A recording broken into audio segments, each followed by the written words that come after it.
Good morning, good afternoon, and good evening to the rest of you. We are back. It is Monday morning with a new episode of Bitcoin Magazine Live. I don't know. I guess it was news to me that we were supposed to start at 9 a.m. Pacific time this morning with the mayor of Lugano, but he did not, unfortunately, have the ability to join us today. You know, being the mayor of a city, there are a lot of other things going on than coming and talking to a few of us living in our parents' basements. But who wasn't busy to join us? Our guest today, Nathaniel Harmon. Nate, coming to us straight out of Hawaii. I don't even want to imagine what time in the morning it is for you, man, but thank you for joining us today. How you doing? Oh, I'm pretty good. It was early morning. The sun is barely up. It's about 7. So it was an early morning. That's fine. I'm up that early anyway. Usually just putzing around drinking coffee for a couple hours in the morning. So might as well come talk to you guys. Well, talk to us a little bit. You got put on our radar because of some truly incredible work that you got cooking up down in Hawaii. Let's talk big picture what you're doing, and then we'll dive into like the very intricate details of it.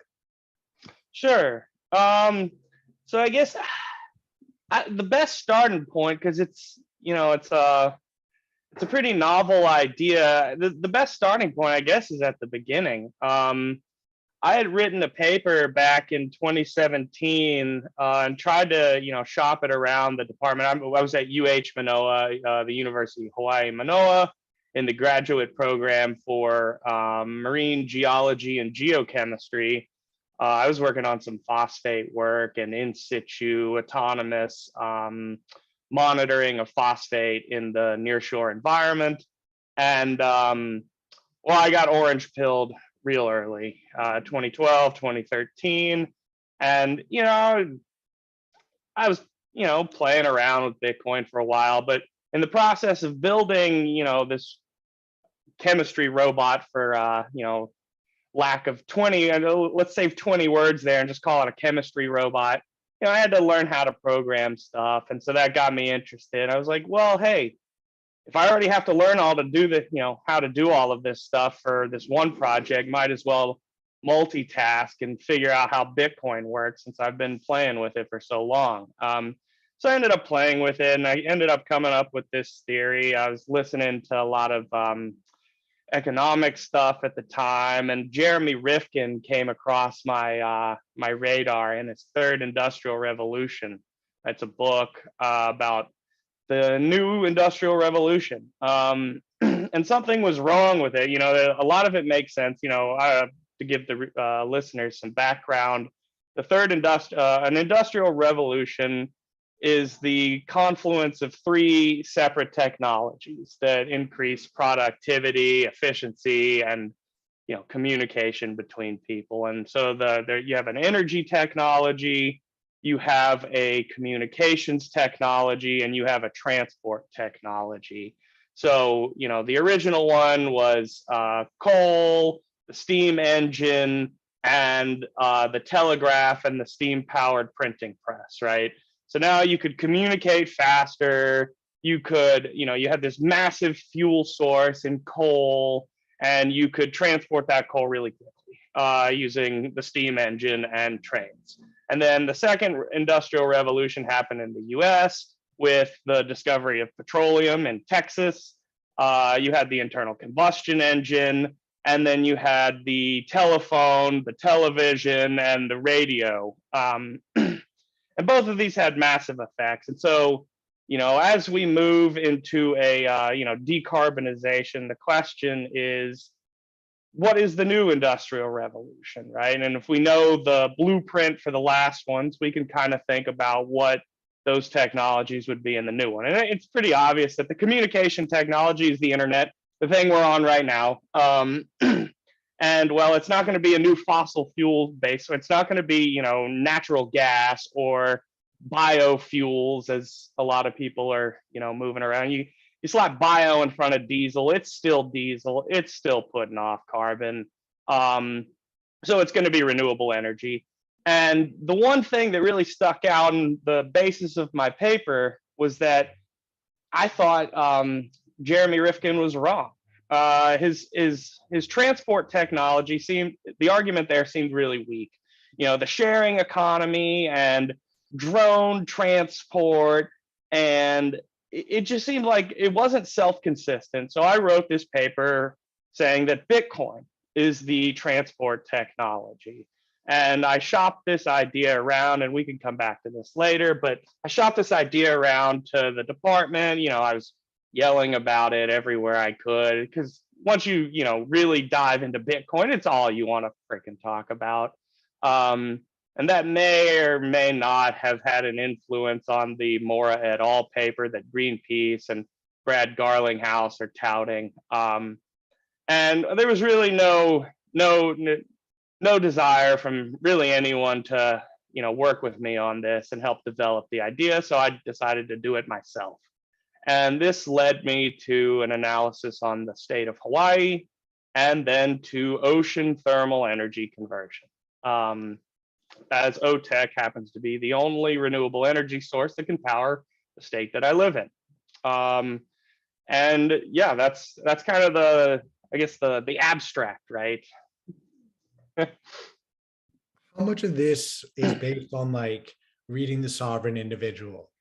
I'm genuinely curious, because your analysis is in a similar way of the way they present a lot of the iterations of human society, and then an expectation on based on what the past human societies have done based on the resources they have.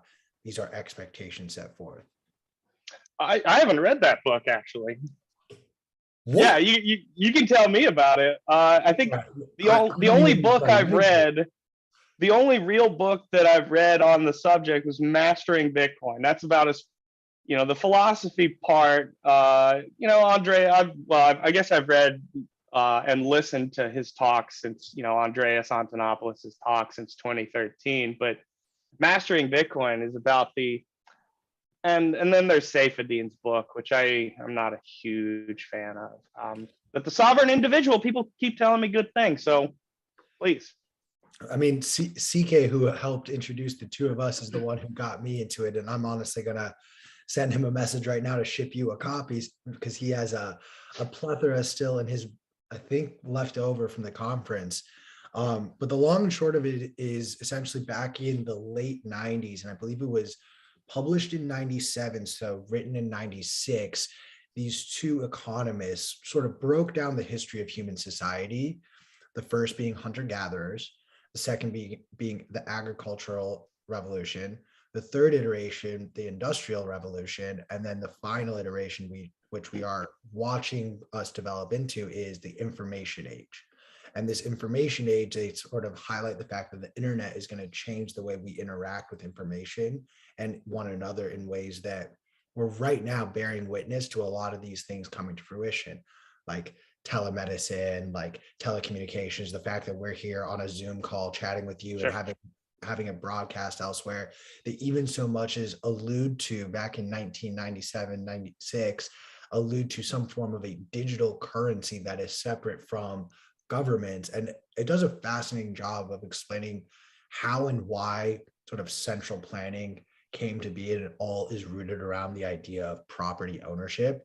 And that really triggered this necessity for safety, and a centralized control of this safety led way to what we now know as modern governments, and how, like, as we continue into this information and digitized age, the need for that type of safety is not going to be as prevalent or necessary as much as the safety of individual goods and values are. And then that will in turn sort of take away the power from the government and give it back, in theory, to the people, which is, I think, one of the biggest pushes in the Bitcoin community, and one of the big reasons I think a lot of us are believers in this technology, to separate it from the control of government.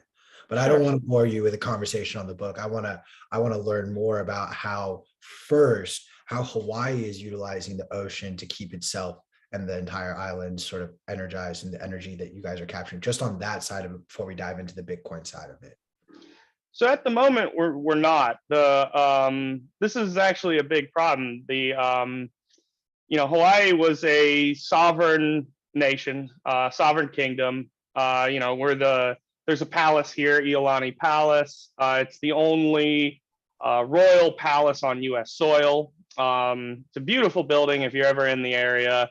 Iolani Palace is a great day trip, as is the Bishop Museum. Some of the most beautiful places you'll ever see. And you know, there was active trade between Hawaii and some of the other Polynesian islands for a while after the initial colonization by the Polynesians, but they decided at some point to halt all trade. There's even evidence of the Polynesians showing up in Central and North America, you know, hundreds of years before the Vikings and you know, Columbus got here. But they just ceased, and they became an entirely self-sovereign nation. You know, they fishing. It was all based around the water cycle. You know, farming, taro farming, which is you may have heard of the new Lightning Protocol taro. Well, it's the staple. You know, roast beef. I saw his talk at Bitcoin 2022, and God, that guy is awesome. But yeah, taro is, you know, it's I got super hyped when he pulls out a bag of taro chips because I eat those all the time. And you know, it was all based around the ocean. And they had, you know, 100% of their food, 100% of their energy needs were generated locally. But then, well, then we started trading. Then Captain Cook showed up, and now we are 90% reliant on you know, external sources for food and mostly energy. In fact, I did this analysis on the state, and yeah, we're at around 20 something percent, low 20s as far as renewable energy. It pushes up to 30 plus when you include biofuels. I don't like to include biofuels in the renewable sector. I don't think burning trash is all that. I mean, we're going to keep producing trash, but whether that's a renewable source of energy is up for debate still. But actually, at the moment, we don't get any energy from the ocean. It's solar, wind are the main two components of the renewable penetration here. Outside of that, it's fossil fuels all the way. Are you, and I'm genuinely curious of what your opinion on this matter is, and you seem to allude to it a little bit, but would you say then sort of the necessity or the way that Hawaii has handled sort of their energy structure and grid has become reliant on the fact that because they were brought in as a state in the 50s, they've then sort of in turn just followed suit with what the US government has dictated to them, whereas like they were sort of operating on their own silo, and if they were able to continue to operate as such, they would be able to develop separate to what the American structure sort of looks like? Yeah, I mean, there's something to say for the benefit of statehood. You know, if you come here, you see a lot of our buildings were built around in the 50s following statehood. You'll see you know, the architecture that's consistent with that time just about everywhere. So there's something to be said there. But yeah, independence, both energy and food independence for the state of Hawaii is our biggest weakness, and our reliance on the military. People don't understand that Hawaii is the most militarized piece of land on the planet. You know, people think that it's the DMZ between Korea and North Korea, and no, it's actually Hawaii. We have every major military base here. You know, we have the Marines, the Army, the Navy, the Air Force, Coasties, and of course now Space Force.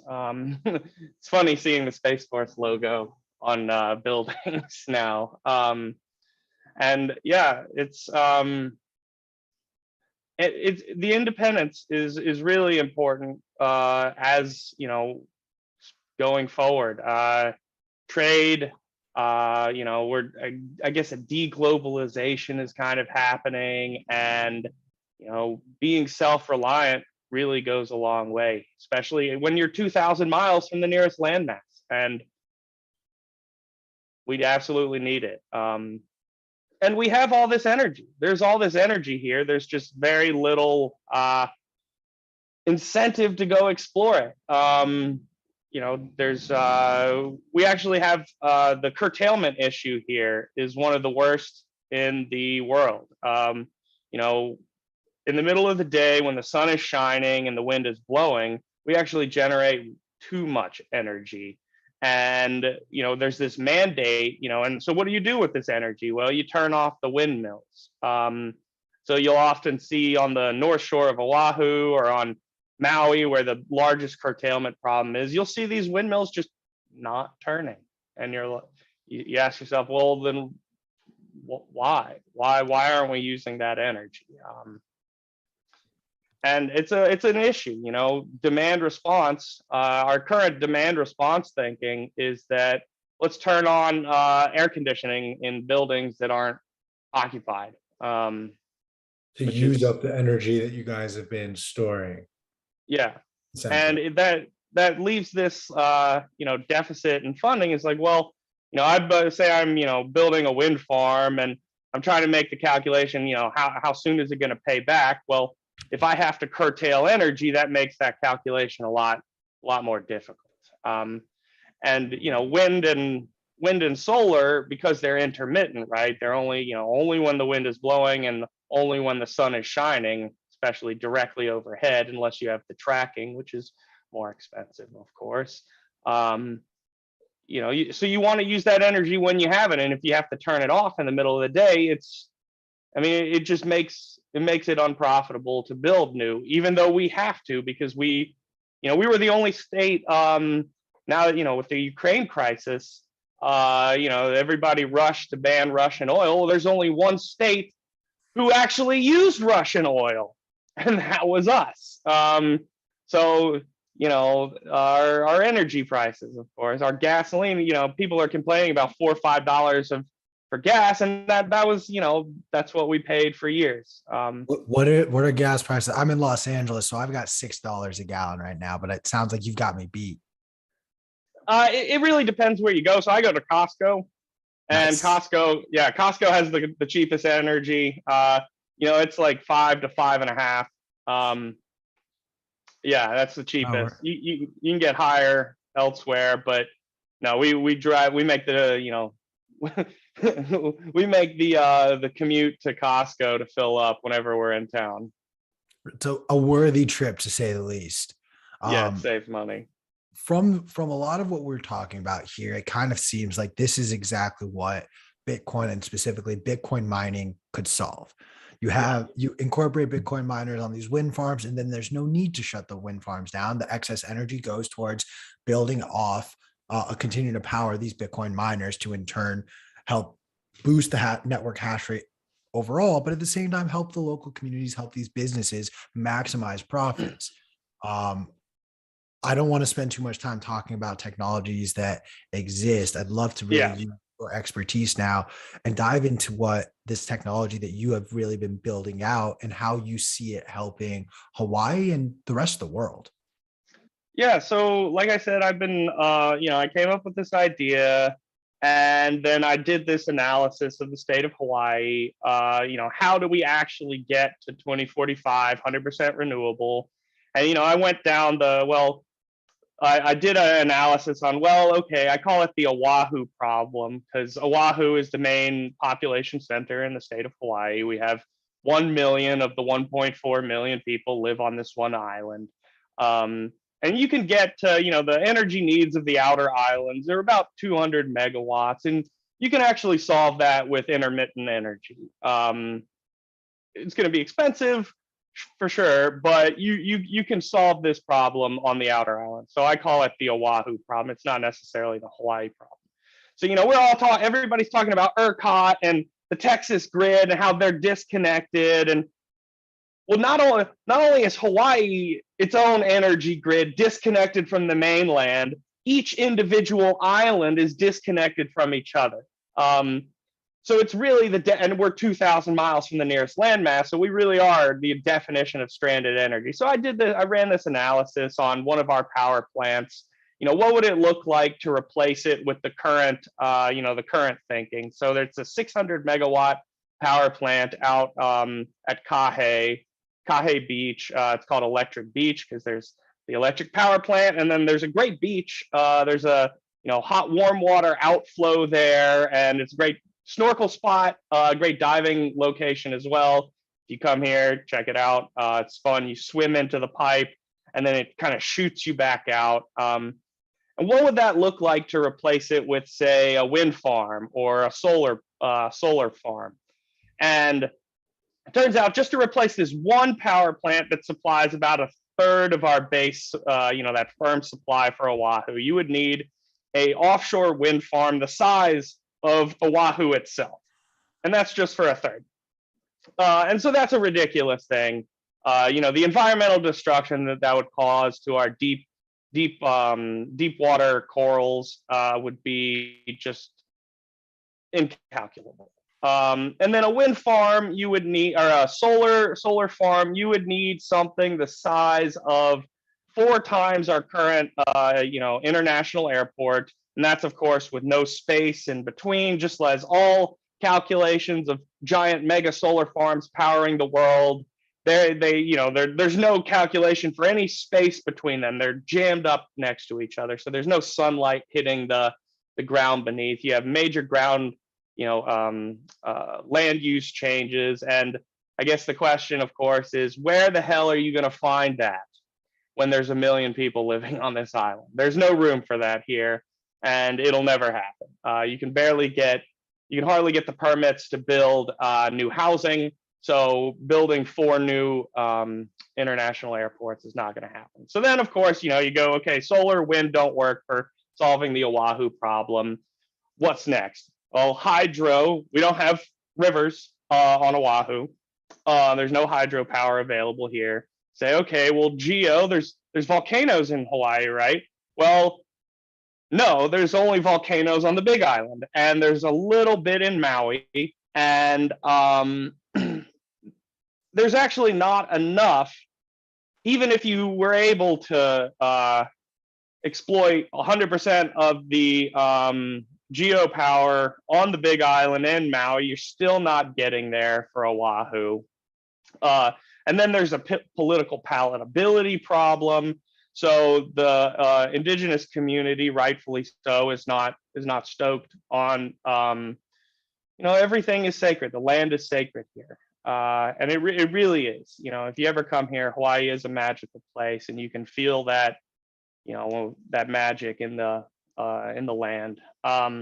And we can't even get one neighborhood to build flood protection for a downstream neighborhood.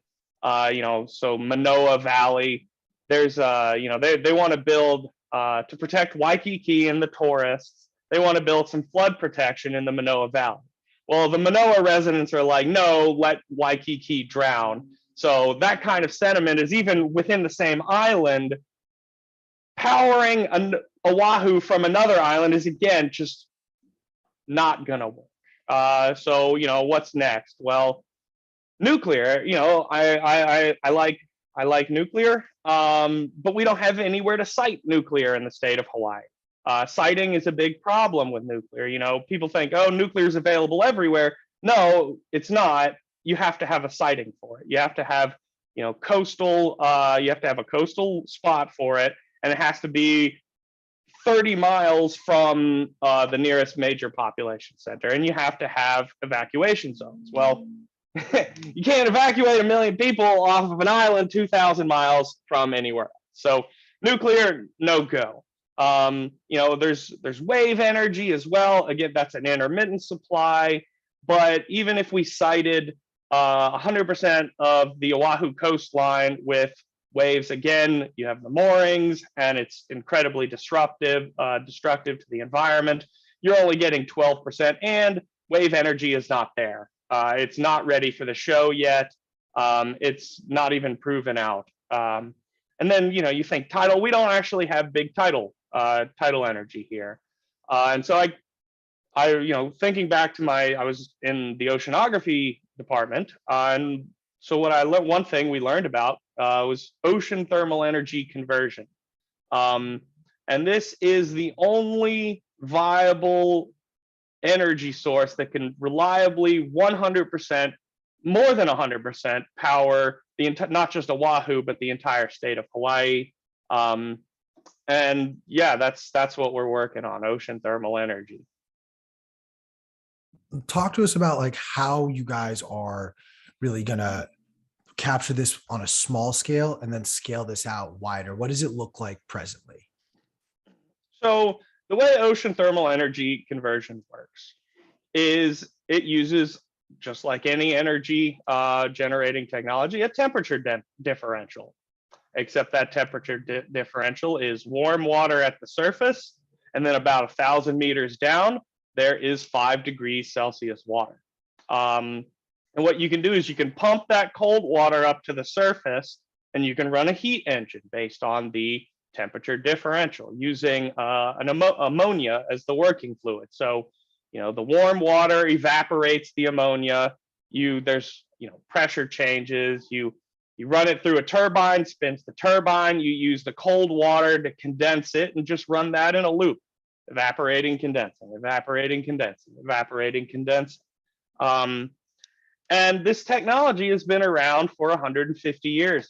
It is a incredibly old technology. It's an extremely simple heat engine, but it's had issues in the past. It was kind of bad timing. One of the first plants was built around the time that they discovered oil in the Middle East. So one of the plants was built in 1935, and well, we found the largest reserve of oil in the Middle East in 1938. So, all funding for renewable energy projects kind of evaporated. And I think it was originally conceived back in I can't remember the year, 1800 something. And it's been around and it's been testing, but as all renewable energy is, it's incredibly CapEx intensive, and it's an economy of scale. So there's been lots of funding over the last 100 years for small scale testing. And the problem is that in order to get to the large scale 100 plus megawatts, you need to, one, prove it out at a sufficient scale for a sufficient amount of time. But the problem has always been that that's going to be a complete financial loss. So somewhere in the 5 to 20 megawatt range for almost the entire history of OTEC until recently, that has been building something in that range would be a complete financial loss on the order of hundreds of millions of dollars.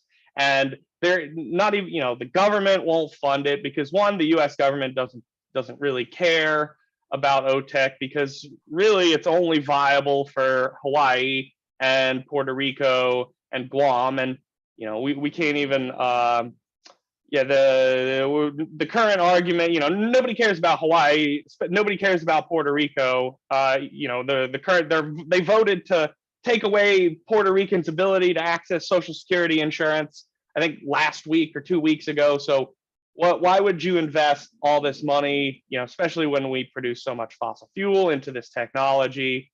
But there's about 1 billion people on planet Earth that need it.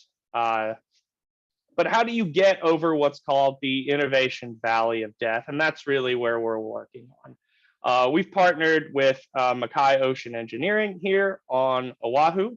They actually, they're like UH, we are, all the major research in OTEC comes from the state of Hawaii.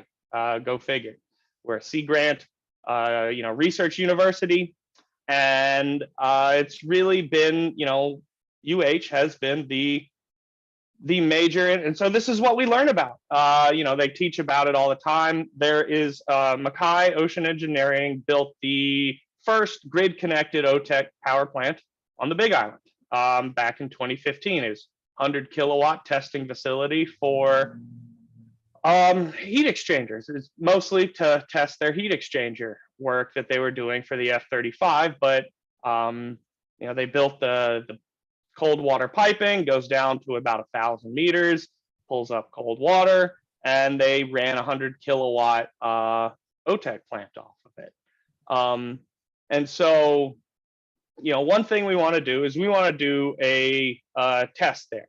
So the first step, we have a 4-phase plan to get to 100 megawatts, and that's 100 megawatt is going to be a long time in the future. We have to get there, but we have a 4-phase plan, and the first phase is we want to restart that 100 kilowatt facility. So it's been mothballed for the last 3 years for pretty much the entire pandemic. After testing was done of the heat exchangers, there was really no reason to maintain it because one, it's an economy of scale. OTEC, as all renewable energy is an economy of scale. So the smaller you build, the more expensive the energy is, and at 100 kilowatt, you're at the smallest of the small scale. So nobody's going to buy that energy. And it got mothballed because it was expensive to keep it running, even though there's nothing to test since the technology has been around for 150 years. It's a Rankine cycle, some of the easiest heat engine you can build. And we want to restart it and do some tests, full integration tests of one of the cool things about this energy source is that it incorporates 5 degrees Celsius water in the tropics. So you can integrate that cold water. There's an almost infinite supply of this cold water. When you get to scale, we're talking about a Niagara Falls amount of water. You can cool the ASICs. You can cool your Bitcoin mining machines with this cold water supply, and you can get it down to 5 degrees C. So you have, not only are you, is it a firm base supply, which is really what you're looking for when you're mining. Intermittent supply is good if you're running S9s. S9s work really well with an intermittent supply, but obviously S9s aren't bringing in the bucks. Well, let me ask you this. I'm curious because you kind of touched on it briefly of like, it's not economically viable to really explore this path, but with Bitcoin mining, all of a sudden that equation changes. Talk to me first a little bit about sort of what is sort of the power capacity and in turn, the number of miners that you've calculated to say, hey, if I can get this much energy going off of this system, I can power X number of Bitcoin miners. And that is actually where our minimum threshold for profitability lies. Sure. So the capacity value is 98%. It's a firm supply. And like I said, you have to build in that middle range first. And that's always been the problem with OTEC is how do you build in that middle range? So the previous thinking was, well, let's just connect it. If you're going to build 10 megawatts, say, of OTEC, well, you might as well connect it to land. That gives you 2 options. You can build it on land, which has, major land costs. Now the piping is a lot longer because you have to get to 1,000-meter depth. So you have to move the pipe, horizontally as well as vertically. And there's permitting costs, land costs, it's very costly. The second option is to build it offshore on a vessel moored offshore, and then you just drop the pipe straight down. So that's a lot cheaper. The shortest distance between 2 points is a straight line. And then you just have a single cable, power cable running back. The problem is that in order to build it on land, you have all these extra costs. And that brings the cost of energy way too high, 50 cents per kilowatt hour. So nobody's going to buy that. We pay 30 cents. Nobody's going to buy that. So what I figured out was that you could slash the capex of one of these mid-range facilities by not connecting it to land. So, the cost of the cable, if you're looking offshore, the cost of that cabling back to land is somewhere between $40 and $100 million, depending on how far out you have to build. So by not connecting it, nobody's going to buy the energy on land. Just cut the cable. Save $40 to $100 million right there. Well, if it's not connected to land, why do you need a mooring?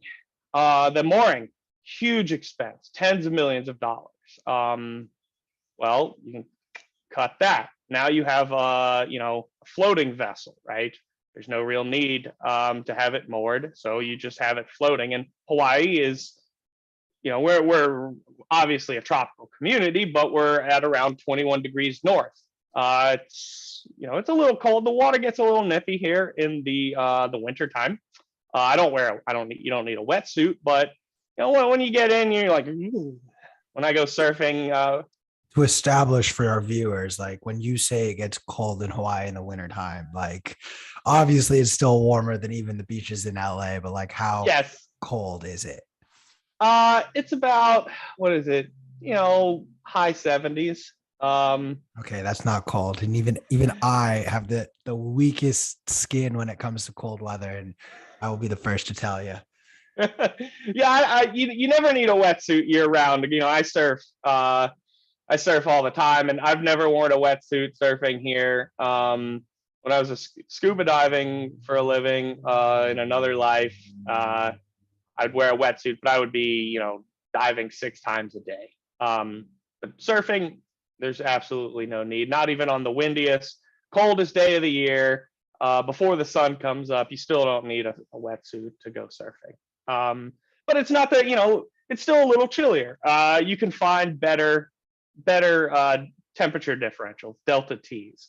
So there's a heat blob in the right normal to the sun. As the sun's rays come in and hit the ocean, it's just direct on, and you get this heat blob where it's about 32 degrees Celsius.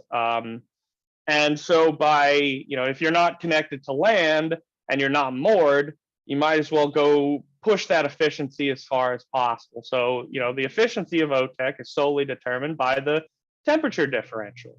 And, coming from here where it's around 25 degrees C, going to somewhere where it's 32 degrees C, you're pushing the efficiency and the energy output by around 30 something percent. And so you can just track that 32 degree Celsius water year round. And if you're doing this at the equator, what's nice is that, it's called the doldrums. Hurricanes and, typhoons don't actually cross the equator. So you don't need to hurricane proof it. So you're improving the efficiency of the OTEC, and you're cutting CapEx across the board. And this is actually not a new idea. People have floated the idea of what's called grazing OTEC. And instead of, and for a long time, but the problem is there hasn't been a consumer of energy in the middle of the ocean. So my, insight was that, hey, you integrate the cooling, the cold water into cooling the ASICs. And I know Bitmain will probably get at me, but you can overclock these machines. And Bitmain, refuses to even discuss overclocking, but of course we all know that you can overclock them. So we can overclock these machines more than just about anybody. The cooling is all inclusive with the energy source, and you can do all of this on board, right? With immersion, the energy density of a mining operation is just ridiculous. So you can, another place we look to cut CapEx is a lot of these, designs have have the platform, right? You build the OTEC directly into the platform. So what we figured is we can containerize this and just fasten it to a barge, tug tow that barge out to the heat blob, and then you can use the outflow of the cold water, this waste cold water, for dynamic positioning of the boat. So you're not burning fossil fuels out there, moving the boat, and you're having, you have the cooling all inclusive. So your PUE is essentially one. It's something that no one else can achieve. And so it becomes the most efficient way to produce Bitcoin. And it turns out that if we're looking at a 10 megawatt, we have designs for a 10 megawatt containerized grazing OTEC plant. we're looking at all-inclusive energy costs for the entire deployment of around 2.5 years of around 10 cents per kilowatt hour, which is still relatively high, right? Compared to hydro. But turns out that, with the cooling all-inclusive, now we can at least, where once it was a complete financial loss, we can turn a profit, where no one in the last 150 years has been able to figure this problem out. And it's almost like Bitcoin was that missing piece of technology, and it comes back to that paper, which is why I wanted to start with the third industrial revolution idea, and that Jeremy Rifkin was wrong, that Bitcoin is the transport technology. There had been a lot of discussion of, like I said, the grazing containerized is not actually a new idea. Well, they were going to produce ammonia or hydrogen on board and shuttle it back and forth, using hydrogen as that energy carrier, that transport technology. For that energy, you generate the energy, you transport it in some sort of energy carrier. Well, Bitcoin is that energy carrier. And, Microsoft even looked at OTEC as potential for a data center. Using the cooling to cool the data center, bringing that PUE down to, 1. And turns out that there's not a lot of bandwidth in the middle of the ocean. A traditional data center needs terabytes of bandwidth. A Bitcoin mine, you just need the UTXO set. And maybe this is just like a naive question. How much of the energy, I want to go back to like how you guys have energy controls right now with like the wind turbines that you explained earlier. In this process, if it were to be up and operational, would all of the energy be used towards Bitcoin mining, or would some of it still go to mainland as well? So in order to prove out the technology, you have to run it for a few years. We're looking at a 2.5-year deployment. But yes, we're not connecting to land, so yeah, 100% of the energy output goes to Bitcoin mining, because if you hooked it up to land, no one would buy it. No one is going to buy that energy hooked up to land. And then the cost, because you have all that extra capex, you have to now, you're hooking it up to land, you have the cable, you have the mooring, you have the hurricane proofing, you have to have you have to build the platform around the energy. You have the permitting costs, you have the environmental impact report, you have all of these extra costs that just snowball, leading to essentially a complete financial loss hooking it up to land. But once you get to the larger scale, right, once you prove it out in this innovation valley of death, once you can get through that innovation valley of death, and you prove that the technology, which has been around forever, we know. That's the interesting thing, is that the technology risk with the technology. It's not like Elon Musk claiming that he can go to Mars, which he can't. It's not like you have to invent some magic new technology, like for batteries. Oh, we have to get 10 times better batteries. That's not going to happen. There is no magic new battery technology that's going to just come along and change the game. Unlike those technologies, the technology risk is small. We know how pumps work. We know how Rankine cycle works. You can get most of the stuff right off the shelf. It's just about putting it together. It's not. This isn't rocket science, right? This is pumps. It's ocean science. It's oceanography, exactly. And so 100% of that energy for the 10 megawatt grazing facility would go to Bitcoin mining, because it's the only industry that will buy energy no matter where you are. I'm curious, because we've touched a little bit on this, the fact that the location where you guys are deploying this works because hurricanes are not necessarily an issue. So that's something that you have to be considerate of when deploying this to other locations or expanding this out deeper.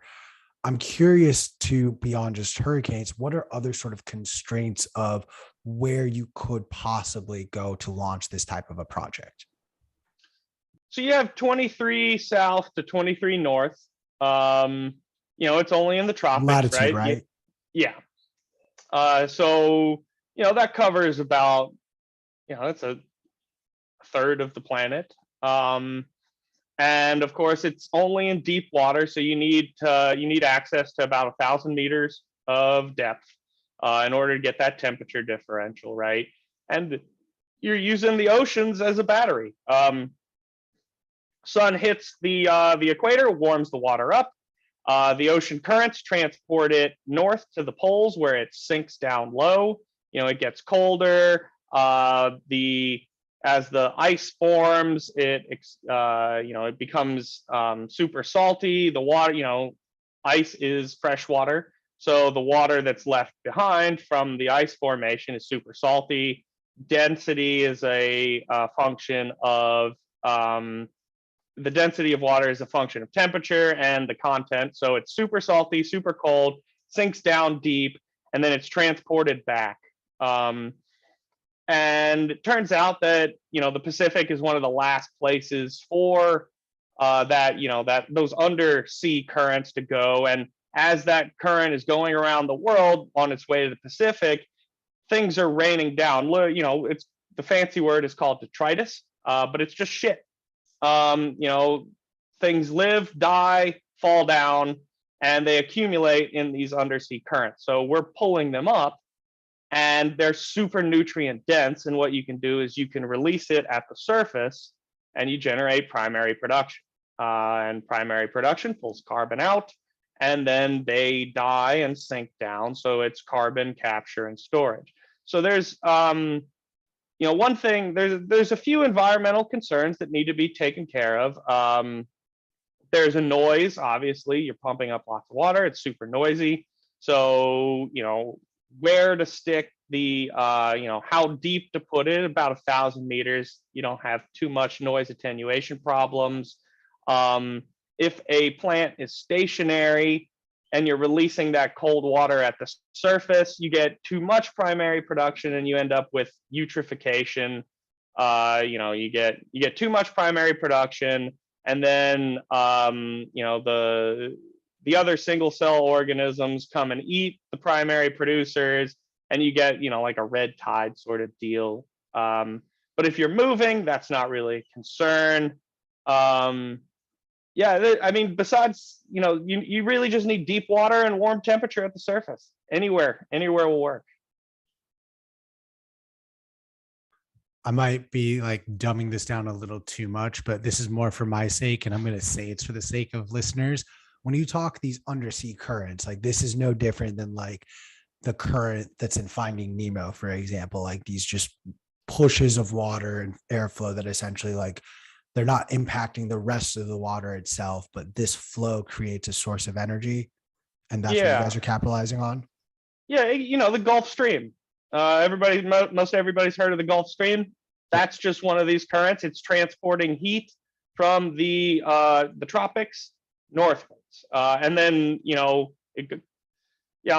the opposite side, so on the West Coast, if you're on the West Coast, the reason why it's cold all the time and not warm, even though is because that's how the gyres work. It goes around and around. So the warm water, there's a Gulf Stream equivalent on the west coast of the Pacific Basin, and then just like there's a cold water, there's the cold water on the east coast, on the east side of the Atlantic Basin. It just goes around in a circle, and then at the poles, some of it goes down and sinks down below.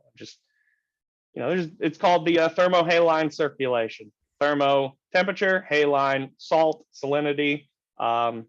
Density is a function of salinity and temperature. No, thank you for breaking that down for my audience's knowledge. I asked this question for you guys, not for me. And then the second layer you touched on before I asked the silly question was the necessity for warm water. We've essentially established that there's 1/3 of the planet's surface area that you guys can sort of really capitalize this on due to the hurricanes. But it also seems like the second bonus is being in the center of the earth. That is where the warmest climate, and i.e. the warmest water, is going to be.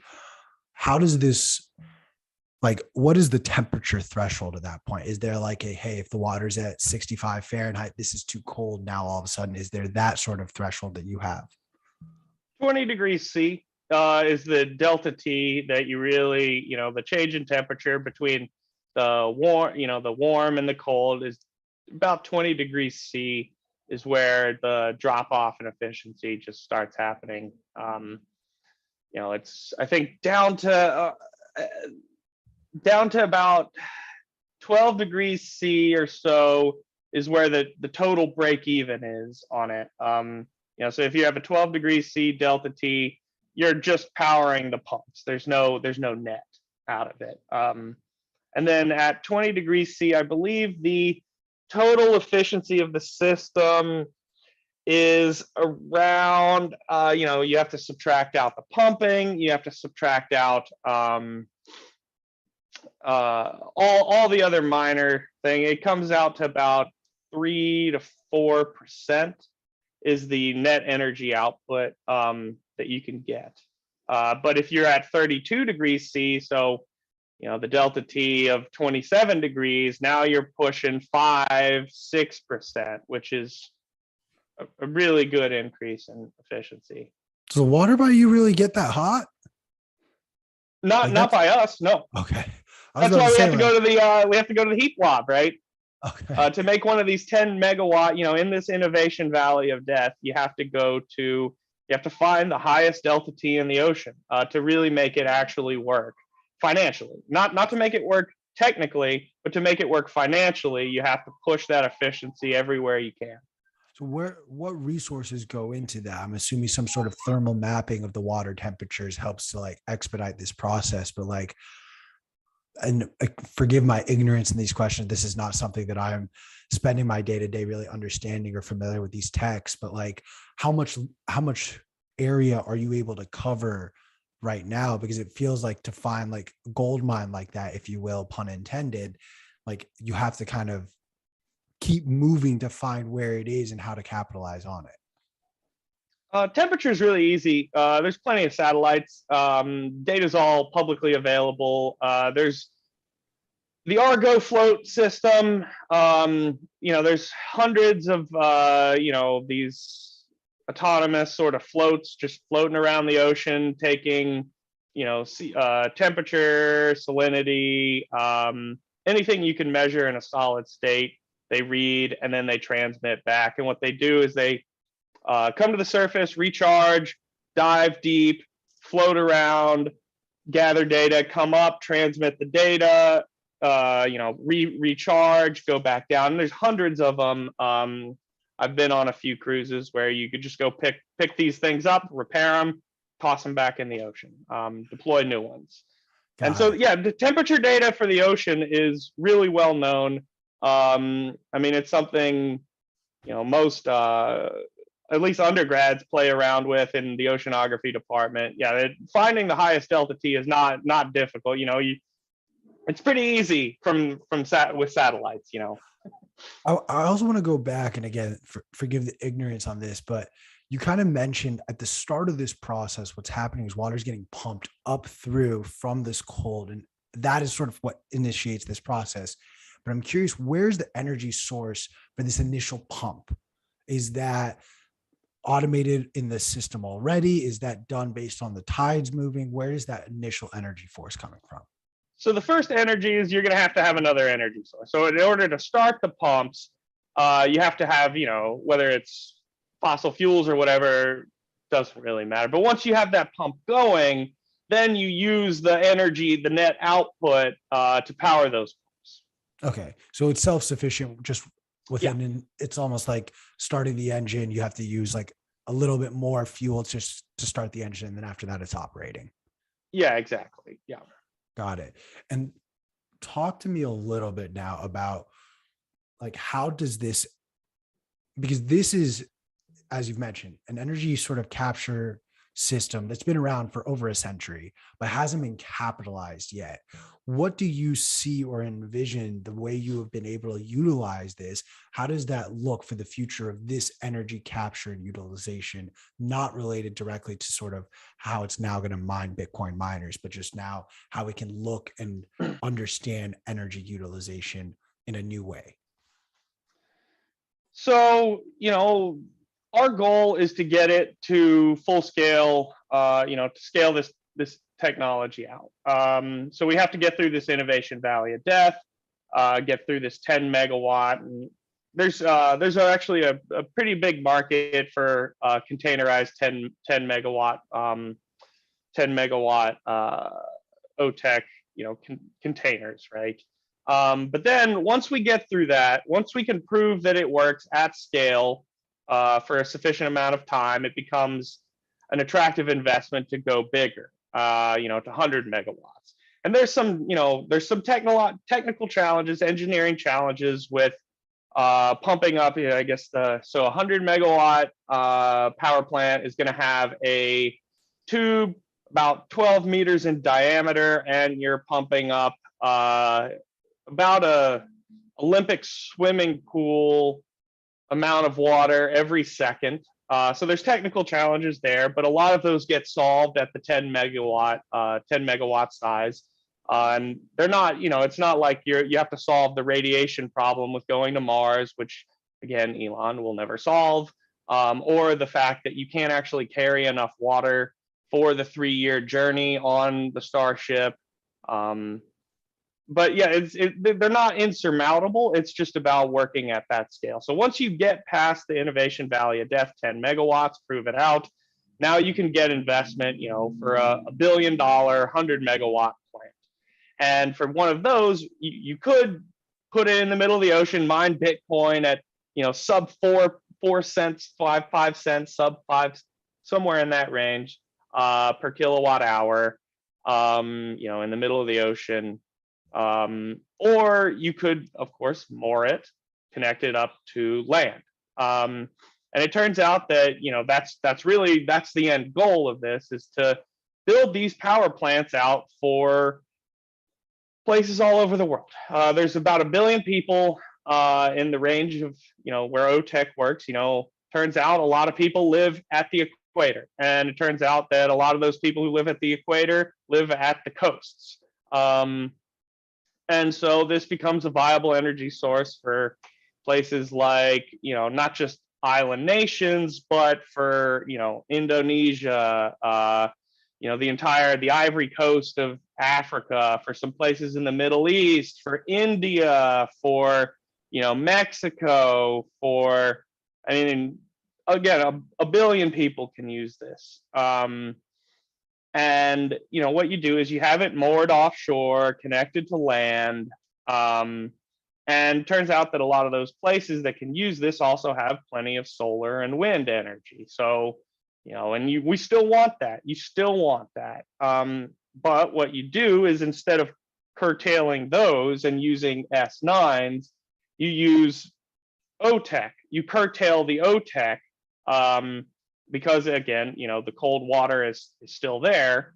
So you can centralize that curtailment to one of these offshore OTEC plants and use, mine Bitcoin, as the demand response. And because you're integrating that cold water supply, it's way more efficient to do it there. I mean, Satoshi talked about the poles dominating hash rate.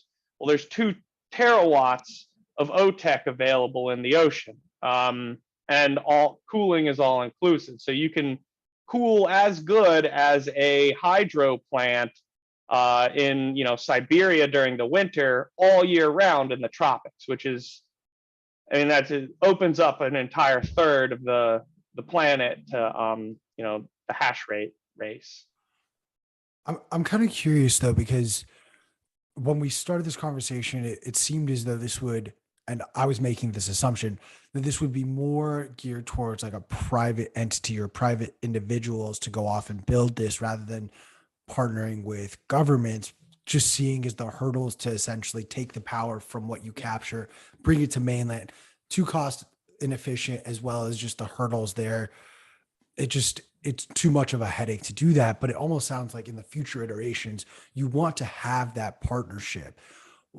Maybe it's a little bit of cart before the horse right now. Let's see if we can get this up Yeah. and operational. But how are you eyeing sort of that balance between going for private investors to really build this out versus finishing the ultimate goal and essentially partnering with governments and local areas and people so that they can be utilizing this energy? Well, the government's very slow.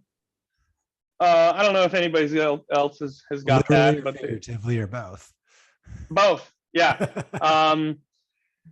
And so, yeah, I mean, the government has had the chance to finance this. The government, if they can, as we now know, they can print infinite amounts of money. Why haven't they, invested in this? They're slow. There's been no real incentive to do energy experimentation over the last 100 years since we found oil. All, if you can't go from, if you can't get to 100, if you have to go, 0 to 100, they're not going to invest in it. The government wants 100% right off the bat. Well, OTEC, you need to get through that experimenting phase, and not just the experimenting at scale phase. We've done the experiments in the small scale. We got to do, now we've got to do those experiments at scale. And so the private market is the way to go, and Bitcoin provides that incentive. It's, hey, if this works out and it looks like it does, you now become, you can produce Bitcoin more efficiently than anybody else. You can get that capital. It provides that incentive to experiment in new energy. It's that transport. The transport leg of the Industrial Revolution provides that financial incentive. And even I think Rifkin even talks about how do we finance this transition, and he talks about the sharing economy and drones. And no, full self-driving cars are not coming anytime soon. Elon has been promising that for 7 years, and we still don't have it. And now the most recent press releases say it's nowhere close to being ready, even though every year since 2013 he said, it's coming next year. Oh yeah, full self-driving, we're going to flip your car on and it's going to be full self-driving. Hasn't happened. And a self-driving truck is not that much more efficient, from an economic standpoint than a car, a giant truck with a guy driving. A giant ship transiting the ocean is not that much, is not saving that much money by using an expensive AI, especially when you have to have that guy on board anyway. So, I mean, look, but Bitcoin. I will only go to further strengthen what you are saying in this anti-Elon rant. But I mean, look, we've been bait and switched for years now on what we're gonna get. Back to the Future, I think, set a little too many expectations, a little too high. I will throw one more wrench in there, in that, like, the idea of even having flying cars. We as humans have enough trouble going left, right, forward, and backwards. You want to add up and down to this equation? No, I'm sorry, but absolutely not. Never gonna happen. Yeah. And then electric trucks are just really stupid anyway. Not electric trucks like the Cybertruck whenever that comes out. I mean, but I'll even say, semis. like, all electric vehicles are just, like, they're wasteful because you're not off of fossil fuel energy. We still live on an electrical grid that relies on so much fossil fuel. So it's more of a, well, I don't see that I'm contributing, so therefore I'm doing better, when in reality, like, no, you live in a state where your energy grid is reliant on fossil fuel. So you plugging in your Tesla is just no different than going to the gas pump, based on where you live and based on just the systems we have in place. But systems like what you are building and what your work is doing could and should help offset that. You touched a little bit, and I'm kind of curious, if you can't share these things, I fully understand, but what are some of the pushbacks you received when reaching out to the government and trying to sort of bring them into the fold or make them aware, where they're just unresponsive or where they're concerned that we're probably rooted in ignorance? No, if you look at OTEC is included in just about every EIA report as one of the keys to the transition. They're just slow with funding. And it becomes even harder when you start talking about Bitcoin.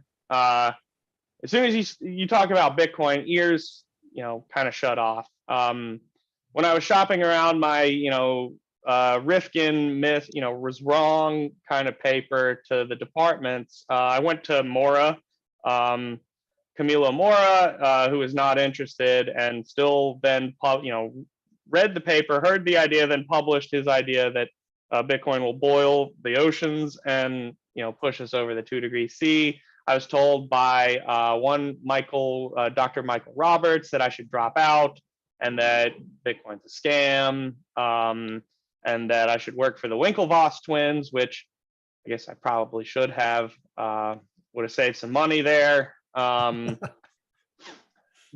no, the government is really slow. Funding from the government, we've explored. There's tax credits that we can get. We've looked into tax credits, R&D credits. Potentially, there's some funding to get for carbon capture and storage, but government funding takes a long time, and this needs to happen quickly, right? And that's why Bitcoin is really so important in this energy transition. Is it, whenever you want to build something fast and get it done quickly, if there's a financial incentive to do it, the private market will get there faster and more efficiently than the government. And I'm personally a Bernie Sanders guy. So my people, I admit that. I know we're about to get roasted. But I know. I have no problem saying it. We live in But a socialist country, so give me good socialism if we're going to have it. Otherwise, right? Yeah. And I feel dirty saying that. Well, there's a private market solution to this, but if you look at how the last industrial revolutions were built out and how that infrastructure got built out in such a short amount of time, it wasn't the government. It wasn't the government fueling, the transition to, steam power. It wasn't the government funding the transition to oil. It was the private market seeing a profit.